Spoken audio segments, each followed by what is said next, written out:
Уште само месец и половина по автопатот Демиркапија Смоквица ќе се плаќа само една патарина од 100 денари. Привршува изградбата на втората.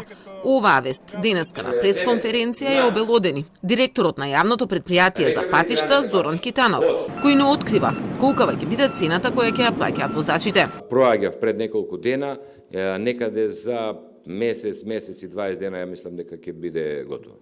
Тоа, видите, патарините не ги измислив. Јас не почна од нас.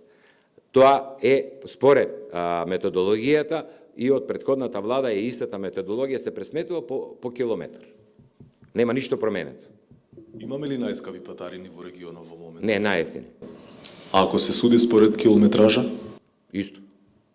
Според неофицијални информации, цената на новата патарина би се движела од 60 до 80 денари. Вкупно досега од Скопје до Гевгелија или за поминати околу 180 километри се плаќаше 280 денари. Со новата патарина сега за да се движите на оваа делница би платиле околу 350 денари. Ако постои од народ за народ, верувајте, тоа се парите од патарините кои што комплетно, еве гледате, се сечи, се коси, се чисти снег. Значи, комплетно сите средства од тие пари од патарини одат во одржувањето и во рехабилитациите. Од Табановце до Богородица одите за 6 евра. Ајде погледнете колку ќе одите од Богородица до Атина. Споредете и километражите како сакате.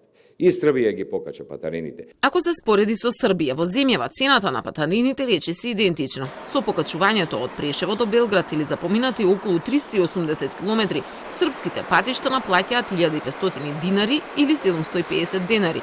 Тоа е двојно повеќе од земјава, но и релацијата е двојно подолга.